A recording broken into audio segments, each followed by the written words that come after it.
నమస్కారం. చట్టసభలో వనిత కార్యక్రమానికి స్వాగతం. Telugu Desam party Singanamala MLA doctor Yamini బాలగారు మనతో ఉన్నారు.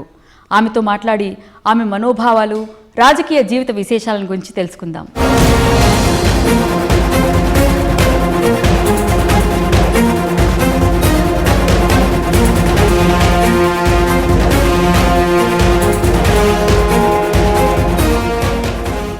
నమస్తే యామిని బాలగారు, చట్టసభలో వనిత కార్యక్రమానికి స్వాగతం అండి.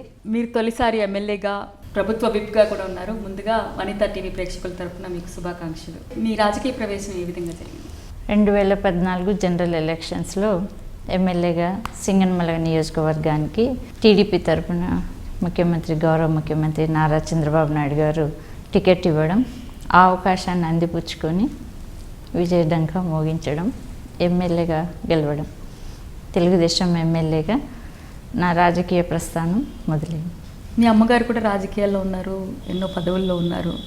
ఇదే కార్యక్రమంలో మేము మాట్లాడడం కూడా జరిగింది. సో రాజకీయ కుటుంబం నుంచి రావడం వల్ల మీకు రాజకీయాల్లో ఆసక్తి కలిగింది? అది ఒక కారణం అయిండొచ్చు. సేవాభావం ఉన్న ఏ ఒక్కరైనా, ప్రజలకు సేవ చేయాలన్న మనస్తత్వం కలిగిన వాళ్ళు ఎక్కడున్నా కూడా ఆ కార్నర్ అన్నటువంటిది, ఇన్నర్ అన్నటువంటిది ఉంటుంది. కాబట్టి ఎక్కువ కార్యక్రమాలు చేయడానికి ప్రజా జీవితంలోకి రావడం జరుగుతుంది.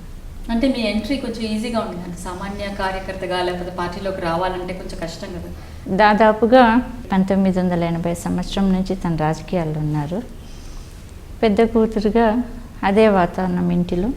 తర్వాత మా అమ్మగారు తెలుగుదేశంలో చేరినప్పుడు ఉన్నటువంటి పరిస్థితులు, ఆ రోజు నుంచి కూడా ఈ రోజు వరకు కూడా లాయల్టీనే మా ఆస్తి. తెలుగుదేశం ప్రభుత్వానికి, తెలుగుదేశం పార్టీకి సదా మా సేవలు. మేము ఎప్పుడూ సేవకులుగానే ఉంటాం. దాదాపుగా 30 సంవత్సరాలు మా అమ్మగారు ఇదే నియోజకవర్గానికి ప్రాతినిధ్యత వహిస్తున్నారు. ఎక్కువగా మమ్మల్ని ఉత్తేజపరిచినది ఎన్టీ రామారావు గారి సమాజమే దేవాలయం, ప్రజలే దేవుళ్ళు. మన గౌరవ ముఖ్యమంత్రి నారా చంద్రబాబు నాయుడు గారు ఎప్పుడు చెప్తుంటారు, సమస్యల్లోనే అవకాశం వెతుక్కోవాలి, అందిపుచ్చుకొని ఎదగాలి.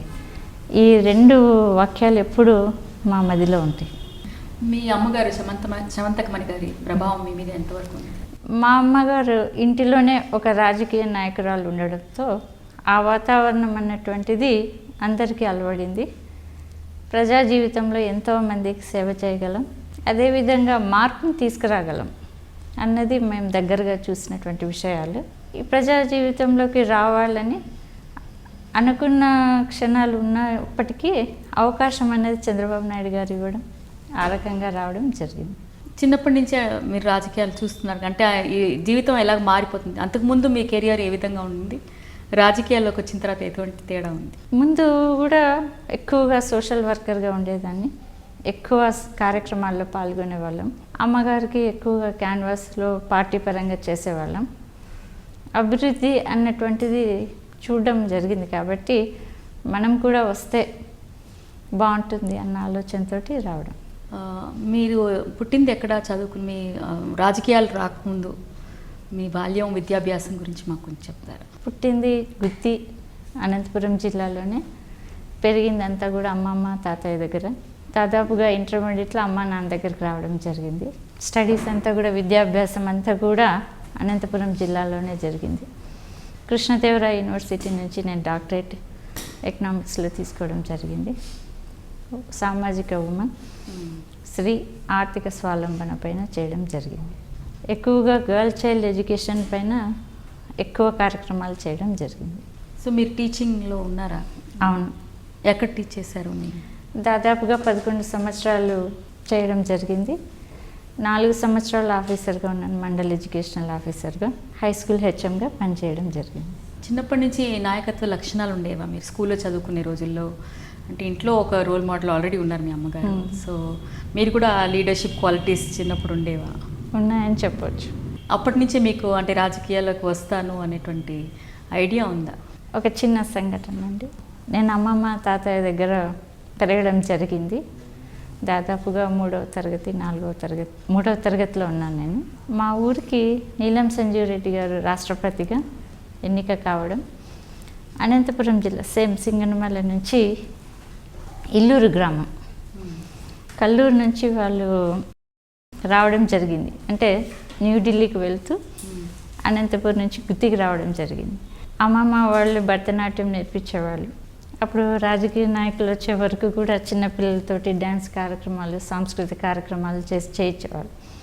అందులో భాగంగా భరతనాట్యం డ్రెస్ వేసుకొని ఉదయం 5 గంటల నుంచి కూర్చున్నాం. రాష్ట్రపతి గారు వచ్చారు 7:30కు. వచ్చినప్పుడు అందరూ అక్కడ సాంస్కృతిక కార్యక్రమాలు అయినాక వారు నన్ను మొట్టమొదటిగా బ్లెస్ చేయడం జరిగింది, ఆశీర్వదించడం జరిగింది. నీవు కూడా నా అంతటి వ్యక్తురాలు కావాలి, ప్రజా జీవితంలోకి రావాలి, రాజకీయాల్లో అభివృద్ధి చెందాలి అని నేను మొట్టమొదటిగా నన్ను ఆశీర్వదించినటువంటి వ్యక్తి మన రాష్ట్రపతి నీలం సంజీవ్ రెడ్డి గారు. ఈ కుటుంబ బాధ్యతలు నెరవేరుస్తూ స్త్రీలకి సమస్య ఎక్కువగా ఉంటుంది. అంటే పిల్లల్ని చూసుకోవాలి, ఇంట్లో బయట కూడా చేయాలి, కాబట్టి ఎలా బ్యాలెన్స్ చేయగలిగారు? మా అమ్మమ్మ టీచరు, ఆయన చాలా ఒక టీచర్ వృత్తే కాకుండా ఇంటిని అలాగే వ్యవసాయాన్ని కూడా చేసేవాళ్ళు. తర్వాత మా అమ్మగారిని చూశాను దగ్గరగా. మా అమ్మ ఇంటి పని అంతా చేస్తూ లయనస్ క్లబ్ సెక్రటరీగా ఉండేవాళ్ళు.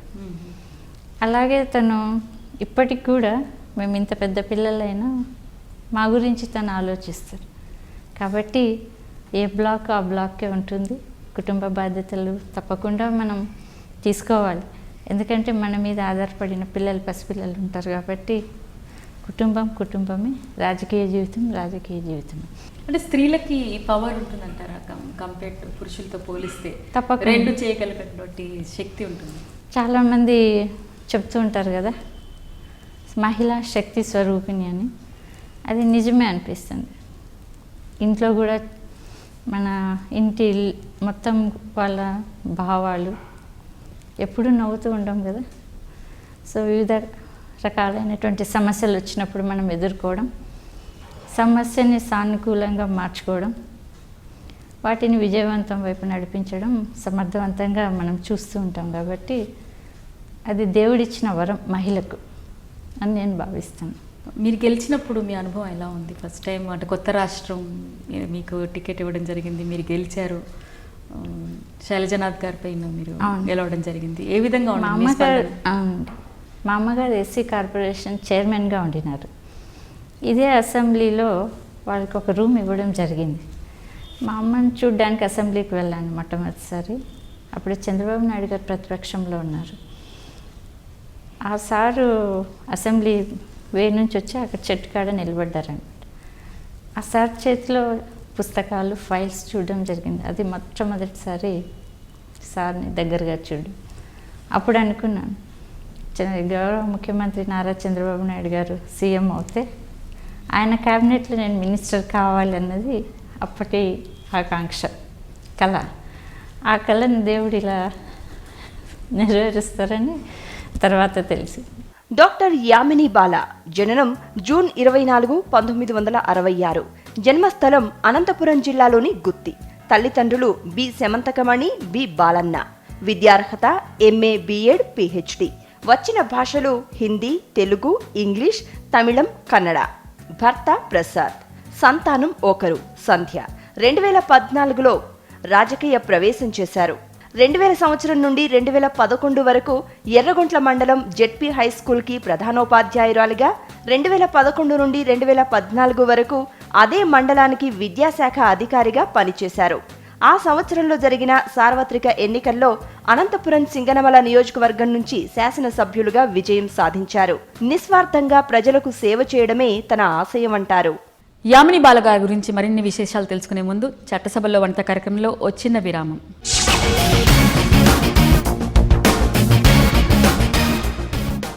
చట్టసభలో వనిత కార్యక్రమానికి తిరిగి స్వాగతం.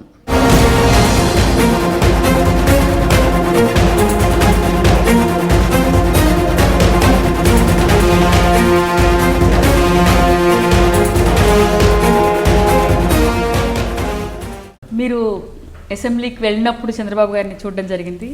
నిజంగానే అసెంబ్లీలో ఎమ్మెల్యేగా ప్రవేశించినప్పుడు మీ మనోభావాలు ఏ విధంగా ఉన్నాయి? చాలా సంతోషం వేసింది. దేవునికి కృతజ్ఞతలు చెప్పుకున్నాము. అవకాశం ఇవ్వడం వల్లనే ఈరోజు నేను ఈ స్థాయిలో ఉన్నానని చెప్పాలి.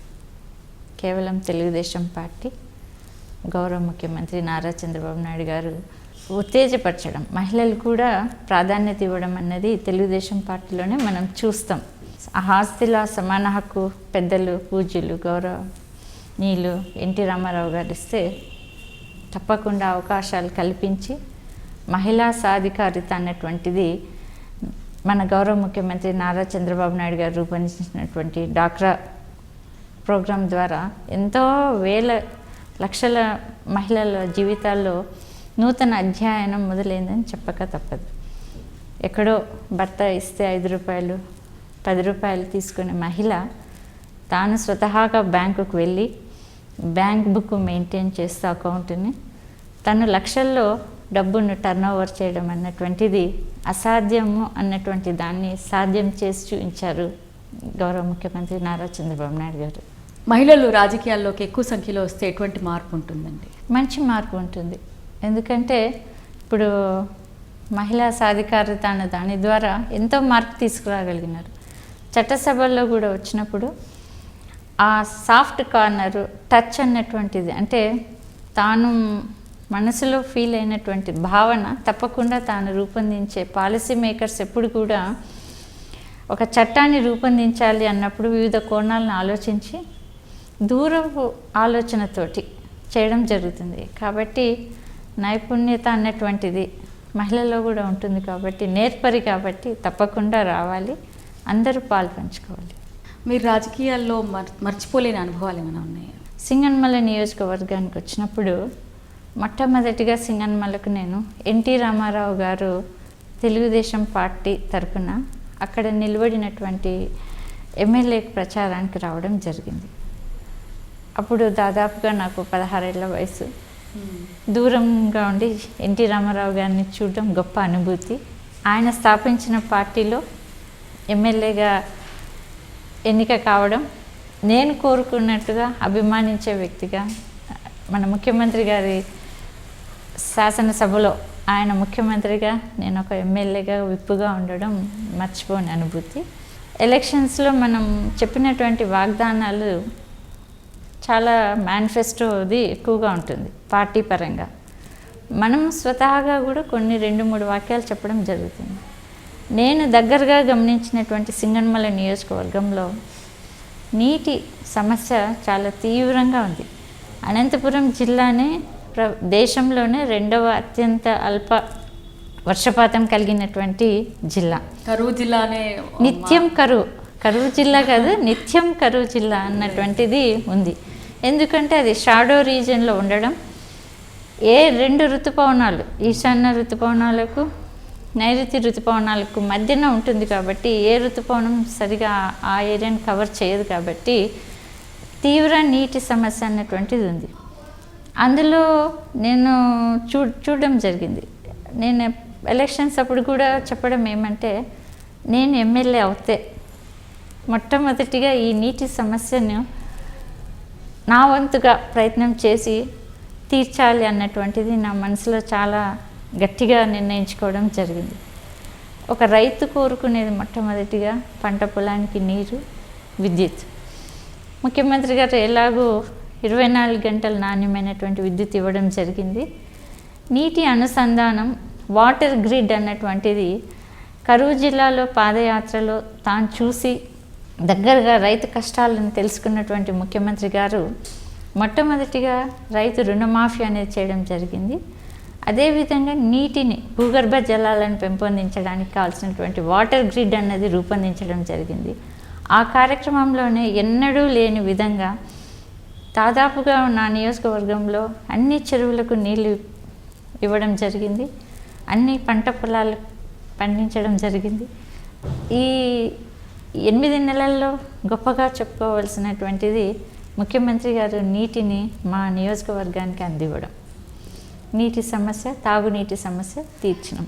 ప్రజలు ఏ విధంగా స్పందించారు? దాదాపు 18 చెరువులు, కాలువలు, చెక్ డ్యామ్లు, కుంటలు, ఆ నీటి దగ్గరకు పోయినప్పుడు పూజలు చేయడం, సంబంధిత గ్రామాలకు ఉన్నటువంటి ప్రజలు ఎంతో ఉత్సాహంగా ముందుకు రావడం, స్వతహాగా వారే డబ్బు వేసుకొని దాదాపు 20 లక్షలు, 18 లక్షలు పెట్టుకొని అంత వరకు కూడా, అంటే ప్రజలందరూ పాల్గొని వారి వంతు సహాయంగా కాలువలన్నింటినీ కూడా శుభ్రం చేసుకోవడం, ఆ శుభ్రపరచుకున్నటువంటి కాలువను తయారు చేసుకున్న కాలువలో ఆ నీరు పోతుంటే మీరు నమ్మరు చెప్తే, మా సింగనమల నియోజకవర్గంలో బొప్పేపల్లి చెరువు అంది 32 ఏళ్ల తర్వాత ఆ చెరువుకు మేము నీళ్ళు ఇవ్వడం జరిగింది. అది చూడడానికే ఇతర రాష్ట్రాల్లో ఉన్నటువంటి వ్యక్తులు, అంటే ఆ ప్రాంతంలో ఉన్నటువంటి వాళ్ళ పిల్లలు, మనవులు, మనవరాళ్ళు మన చెరువుకు నీళ్ళు వచ్చినాయంట, చెరువుకు నీళ్ళు వదిలారంట అని ఆ నీళ్ళని చూడడానికే రావడం జరిగింది. సంతోషంగా ఒక తిరునాళ్ళ వాతావరణం అన్నటువంటిది అక్కడ చూడడం జరిగింది. యామిని బాల అభిమాన నేత నారా చంద్రబాబు నాయుడు. నచ్చే రంగు పసుపు. శాకాహారం అంటే ఇష్టం. అందులో గుత్తొంకాయ కూరంటే మక్కువంటారు. అనంతపురం జిల్లాలోని గుత్తికోటలో పర్యటించడం తనకెంతో హాయినిస్తుంది అంటారు. భక్తి ఉంది. ఆరాధ్య దైవం సృష్టికర్త. నచ్చిన పుస్తకాలు ప్రపంచ చరిత్ర, కరెంట్ అఫైర్స్. అభిమాన రచయిత విశ్వనాథ సత్యనారాయణ, ఎండమూరి వీరేంద్రనాథులు. అభిమాన హీరో ఎన్టీఆర్, సంజీవ్ కుమార్, హీరోయిన్ స్మితా పాటిల్, రేఖ, షబానా అజ్మీలు. సంగీతం అంటే మక్కువ. అభిమాన గాయని జానకి, గాయకుడు కిషోర్ కుమార్, జేసుదాసు. నచ్చిన పాట దేశభక్తి గీతాలు. తల్లి సెమంతకమణి, దివంగత నేత ఎన్టీఆర్లే తన స్ఫూర్తి ప్రదాతలంటారు. Been watching my mother since young. She worked as a head mistress and MEOగా చేశారు.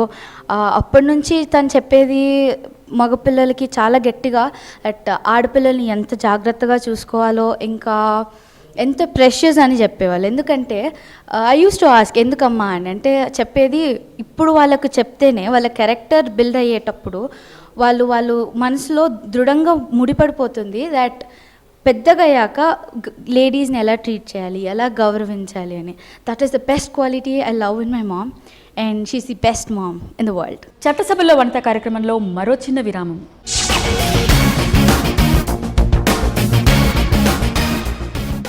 చట్టసభలో వనిత కార్యక్రమానికి పునఃస్వాగతం.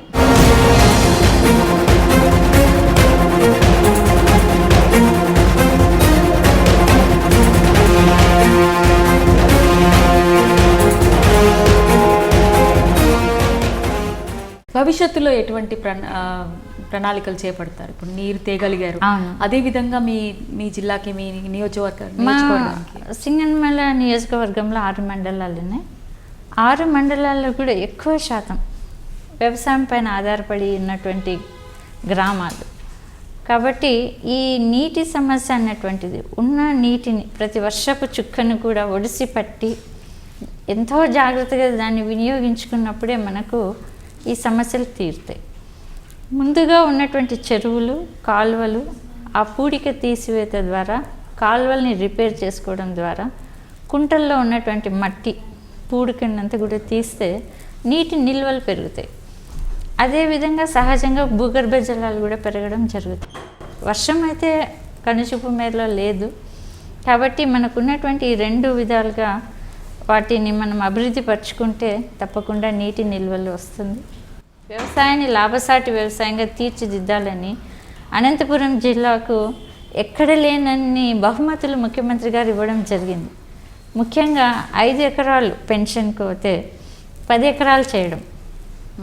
అంటే కోస్తా జిల్లాలు కాదు కదా, అనంతపురం జిల్లాలో పంటే లేదు. ఈ 5 ఎకరాలు కాదు, దాదాపు 10 ఎకరాలు ఉన్నా కూడా ఆ రైతుకు లాభం అనేది లేదు కాబట్టి 10 ఎకరాలకు పెంచడం. అదేవిధంగా భూసార పరీక్షలు చేయడం, నూతన యంత్ర పరికరాలను ఇవ్వడం, తర్వాత సాయిల్ టెస్టింగ్, భూసార పరీక్షలు చేయించడం, మన భూమి మనం ఏ పంటకు అనుకూలంగా ఉంటుంది అన్నటువంటిది వాళ్ళని ఎడ్యుకేట్ చేయడం ద్వారా వ్యవసాయ రంగంలో ఉన్నటువంటి నూతన వంగడాలను, పంట మార్పిడి పద్ధతిని 100% 90% డ్రిప్పు, స్ప్రింక్లర్ సబ్సిడీ ఇవ్వడం జరుగుతుంది. జిల్లా మొత్తం ఇస్తానని చెప్పినటువంటి ముఖ్యమంత్రి గారికి ధన్యవాదాలు తెలియజేయచ్చు. సో ఒకసారి ప్రారంభం అయింది కాబట్టి ఇది నెరవేరుతుందనే ఆశ మీలో కనిపిస్తుంది. తప్పకుండా అండి. 8 నెలల్లో అద్భుతాలు చేశారు ఆ ముఖ్యమంత్రి గారు. మనం ఉమ్మడి రాష్ట్రంలో ఉన్నప్పుడు ఇప్పుడు చూస్తున్నాం సైబరాబాదు, హైటెక్ సిటీస్ ఇవన్నీ కూడా వారి హయాంలోనే అవన్నీ కట్టడం జరిగింది. కాబట్టి ఈ నూతన రాష్ట్రంలో ముఖ్యపట్నం కూడా ప్రపంచం అబ్బురపడేలాగా కట్టాలన్నటువంటి తపన, నేను మొదటి కూలీని అని చెప్పినటువంటి ఏకైక ముఖ్యమంత్రి. రోజుకు 18 గంటలు పనిచేస్తూ ఇక్కడ ఉన్నటువంటి ఆర్థిక ఇబ్బందులు ఎన్ని ఉన్నప్పటికీ కూడా అవకాశాలు ఇచ్చి ఇతర రాష్ట్రాలు ఇతర దేశాల నుంచి కూడా విదేశీ వాణిజ్యం ద్వారా మన రాష్ట్రంలో పెట్టుబడులు తీసుకొచ్చి అభివృద్ధి పదం వైపు నడిపించడంలో సిద్ధహస్తులని ప్రజలు నమ్మారు కాబట్టే భారీగా ఓటు వేసి తెలుగుదేశం పార్టీని ఈరోజు అధికారంలోకి తీసుకురావడం జరిగింది. యామిని బాల గారు, కరూరు జిల్లాయే కాదు, ఫ్యాక్షన్ జిల్లా అవును. ప్లస్ అవిద్య ఉన్నటువంటి ప్లేసే. ఈ విషయంలో మీరు ఎటువంటి చర్యలు తీసుకోబోతున్నారు? నేను ఎడ్యుకేషన్ సైడ్ ఉన్నప్పుడు మామూలుగా ఆలోచన చేసినప్పుడు ఆడపిల్లలు అనగానే సమాజంలో ఇంకా కొద్ది శాతం ఉంది తక్కువ భావన అన్నటువంటిది. కాబట్టి అమ్మాయిలకు విద్య అన్నటువంటిది, ఆడవారికి విద్య అన్నటువంటిది చాలా ముఖ్యమని నమ్ముతాను. అందుకోసమే నా నియోజకవర్గంలో ఇప్పుడు ఎమ్మెల్యేగా ఉన్నాను, ఎంఈఓగా ఉన్నప్పుడు కూడా కస్తూరిబా పాఠశాలలు అన్నటువంటివి గర్ల్ చైల్డ్ ఎడ్యుకేషన్కు ఎక్కువ వర్క్షాప్స్ నిర్వహించి విద్య యొక్క ప్రాధాన్యతను తెలుపుతూ విద్యతో పాటు మనం ఆత్మస్థైర్యాన్ని కూడా పొందాలి. ఎటువంటి పరిస్థితుల్లో కూడా ఆత్మస్థైర్యాన్ని వీడకూడదు, ముందుకే అడుగు వేయాలి, అవకాశాన్ని అందిపుచ్చుకోవాలి, వచ్చిన అవకాశాన్ని సద్వినియోగపరచుకోవాలి.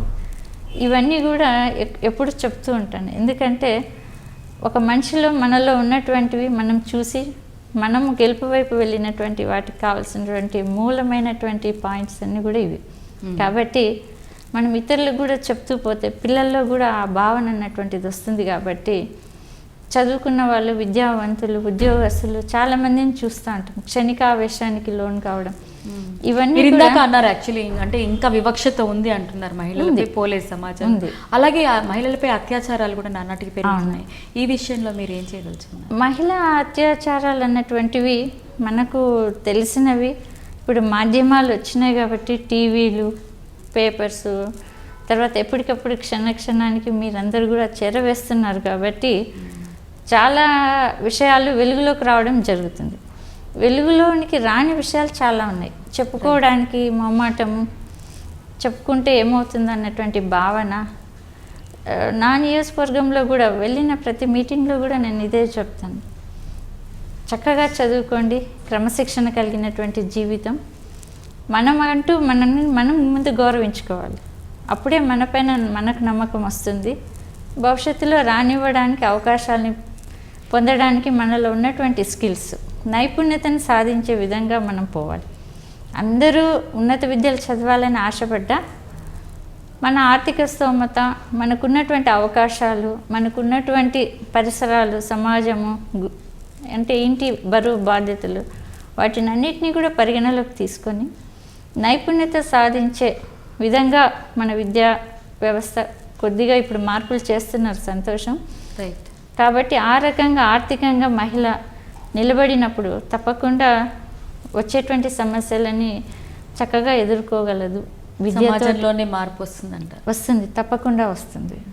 మహిళలకు మీరు ఇచ్చే సందేశం ఏంటండి? ఏ రంగంలో అయినా రాణించాలంటే ఆత్మస్థైర్యాన్ని వీడిపోకూడదు, ఎప్పుడు కూడా నమ్మకం కలిగి ఉండాలి.